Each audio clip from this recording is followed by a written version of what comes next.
গাজীপুরের ইমাম মহিবুল্লাহ মিয়াজির ঘটনাটি বর্তমানে ধোঁয়াশা সৃষ্টি করেছে। এমত অবস্থায় মুসলিমরা কোন পথ অনুসরণ করা উচিত বলে আপনি মনে করেন? খুবই দরকারি প্রশ্ন। গাজীপুরের যে মহিবুল্লাহ মিয়াজি খতিব সাহেব, যিনি অপহৃত হওয়ার বা গুম হওয়ার বিষয়ে বেশ টক অফ দ্য কান্ট্রিতে পরিণত হয়েছিল বেশ কিছুদিন ধরে, ওনার বিষয়টাতে আমরা নানা ধরনের নাটকীয়তা প্রত্যক্ষ করছি।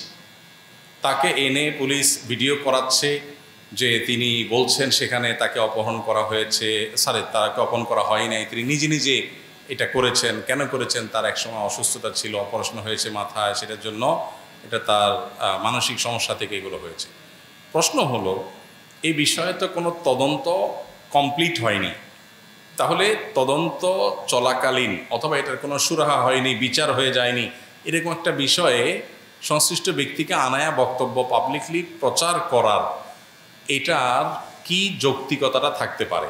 এখানে একটা সন্দেহের দানা বের হয় যে দায়িত্বশীল যারা, তারা কি এখানে কোনো বিশেষ কিছু লুকানোর, ছাপানোর বা অন্য কিছু স্টাবলিশ করার চেষ্টা করে? উনি যদি সত্যি এটা নিজে থেকে অভিনয় করে থাকেন, তো যথাযথ তদন্তের মধ্য দিয়ে জিনিসটা বের হয়ে আসবে। সমস্যা কোথায়? আমরা অপেক্ষা করি, আমরা বলি যে তদন্ত চলছে।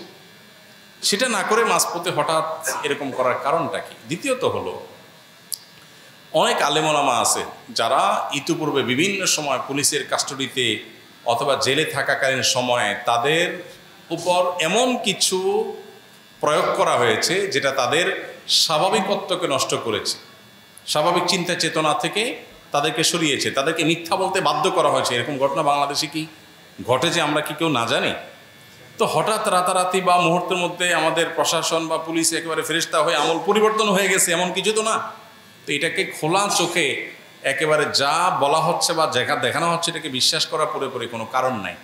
সিসিটিভি ফুটেজও আমরা দেখেছি, সেখানে অভিযোগ আছে যে তিনি বলছেন তাকে এক জায়গা থেকে গুম করা হলো, আর সিসিটিভি ফুটেজ আরেক জায়গায়, ওইটার কাছাকাছি আরেক জায়গায়। তাহলে তো রিয়েল জিনিস উঠে আসতে পারে না।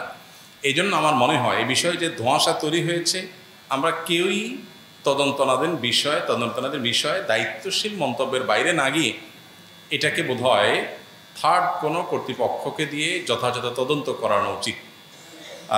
প্রয়োজনে ওলামা একরামের মধ্যে যারা নির্ভরযোগ্য, সেরকম দায়িত্বশীল জায়গা থেকে ওলামাদের উদ্যোগে একটা তদন্ত হতে পারে, যে ওলামারা নিজস্ব উদ্যোগে একটা তদন্ত করবে, এটা হতে পারে। আবার প্রশাসন চাইলেও এখানে আপনার তৃতীয় কোনো গ্রহণযোগ্য মানুষজনকে ইনভলভ করে একটা তদন্ত করতে পারে। কারণ পুরো জিনিসটা ক্লিয়ার হওয়া উচিত, বিষয়টা বেশি স্পর্শকাতর, এবং এখানে কোথাকার পানি কোথায় গড়ানো হচ্ছে, কি ইন্টেনশন, কি টার্গেট, সেটা বোঝা বেশ কঠিন। তবে সত্য মানুষের সামনে উন্মোচিত হোক, ভুল বা অন্যায় যে করেছে সে চিহ্নিত হোক এবং দোষী সাব্যস্ত হোক, সেটা সবারই চাওয়া। কিন্তু এই যে নাটক, অভিনয় এবং সত্য চাপা দেওয়ার চেষ্টা, এটা যেই করুক, যে পক্ষই করুক না কেন, সেটা আমাদের ভবিষ্যৎকে আর অন্ধকার করে দিবে। আমরা দীর্ঘদিন পর্যন্ত গুমের নাটকগুলোকে স্বাভাবিক করার হয়েছে একটা, পুলিশের সামনে হাজির করে বলানো হয়েছে আরেকটা, এই নাটকগুলো আমরা বহুদিন দেখে অভ্যস্ত। সো এগুলো বাংলাদেশের মানুষ আর দেখতে চায় না। আমরা আশা করব যে বিষয়টি পরিষ্কার করা হবে। এরপরে প্রশ্ন হলো, একজন নারী ডিভোর্স বা স্বামীর মৃত্যুর পর যদি সন্তানদের দিকে তাকিয়ে আর বিয়ে না করেন, তবে কি তিনি গুনাহগার হবেন? খুবই প্রয়োজনীয় এবং দরকারি একটি প্রশ্ন। কোনো নারী যিনি ডিভোর্সি অথবা তালাকপ্রাপ্তা, নিজের ছোট ছোট সন্তান আছে, এই সন্তানদের মুখের দিকে চেয়ে তিনি আর বিয়ে করেন নাই, এরকম অনেক মা বোন আছেন আমাদের সমাজে, যে এই বাচ্চাদের মুখের দিকে চেয়ে তিনি আর বিয়ে করছেন না। কেন বিয়ে করছেন না? কারণ বিয়ে করতে গেলে তিনি আরেক সংসারে চলে যাবেন, তারা এই সন্তানকে কতটা অন করবে, কতটা গ্রহণ করবে, এই সন্তানগুলো এই গ্যাপের কারণে নষ্ট হয়ে যায় কিনা, বা তারা অন্য কোথাও গিয়ে অস্বস্তিতে বড় হয় কিনা, এসব নানান কারণে সন্তানগুলোকে প্রতিপালন করার, এতিম বাচ্চাদের দেখভাল করার জন্য ওই মানসিকতা থেকে তিনি আর বিয়ে করেননি। এই কাজটা কি অ্যাপ্রিসিয়েট যোগ্য নাকি এটা ত্রুটি?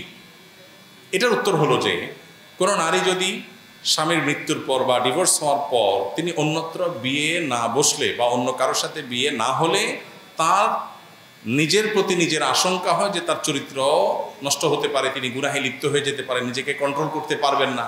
এরকম যদি হয়, তাহলে তার জন্য বিয়ে করা অপরিহার্য, যদি বিয়ে করার সুযোগ থাকে। আর যদি এরকম কোনো পরিস্থিতি নাই, বরং তার নিজের পর নিজের কনফিডেন্ট আছে যে ইনশাল্লাহ তিনি নিজেকে নিয়ন্ত্রণ করতে পারবেন এবং তার দ্বারা কোনো গুনাহ হয়ে যাওয়ার আশঙ্কা নেই। এরকম সেলফ কনফিডেন্ট যদি থাকে, আত্মবিশ্বাস যদি থাকে, তাহলে তিনি বাচ্চাদের মুখের দিকে চেয়ে, এখানে বাচ্চাদের প্রতি মমতার চাইতে ওই যে এতিম বাচ্চাদের লালন পালন, এদের বাবা চলে গেছে, এরা এতিম হয়ে গেছে, এখন বাবার জায়গা থেকে তাদের দেখভাল করবেন তিনি, এই নিয়তটা তিনি যদি করেন, এখানে নিয়তের মধ্যে একটা ছোট ফরাক আছে। একটা হলো যে আমার সন্তানের প্রতি আমার একটা মায়া হচ্ছে, এটার জন্য আমি অবশ্যই সওয়াব পাবো, যে কোনো প্রাণীর প্রতি মায়া করলে মানুষ সওয়াব পায়। কিন্তু হাদিসের ভাষ্যের দিকে তাকালে আমরা দেখি এখানে যদি ইন্টেনশনটা থাকে ইয়েতিমের লালন পালন, যে এদের বাবা নাই, এরা এতিম হয়ে গেছে, সো এতিমের লালন পালনকারী নবীজির সাথে জান্নাতে থাকবে, সেসব কারণে আমি এতিমদের লালন পালনটাকে প্রায়োরিটি দিলাম, বিয়ে যেহেতু না করলেও আমার চলে, সো আমি সেদিকে আর গেলাম না।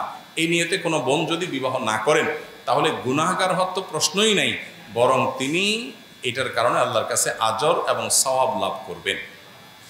এ বিষয়ে আবু হুরায়রা রাদিয়াল্লাহু তাআলা আনহু বর্ণিত একটা হাদিস মুসনাদে আবু ইয়ালা বর্ণিত হয়েছে। ইমাম মুনজিরি যে হাদিসকে হাসান বলেছেন, হাদিসটি হলো নবী সাল্লাল্লাহু আলাইহি ওয়াসাল্লাম বলেছেন যে আনা আউয়ালু মান ইফতাহু লাহু বাবুল জান্নাহ, জান্নাতের দুয়ার যার জন্য প্রথম খোলা হবে, ওপেন করা হবে, সেই ব্যক্তি হলেন নবী সাল্লাল্লাহু আলাইহি ওয়াসাল্লাম। তার জন্য, তার সৌজন্যে, তাকে প্রবেশ করার জন্যই ফেরেশতারা প্রথম জান্নাতের দুয়ার ওপেন করবেন, মানে উদ্বোধন করবেন তিনি।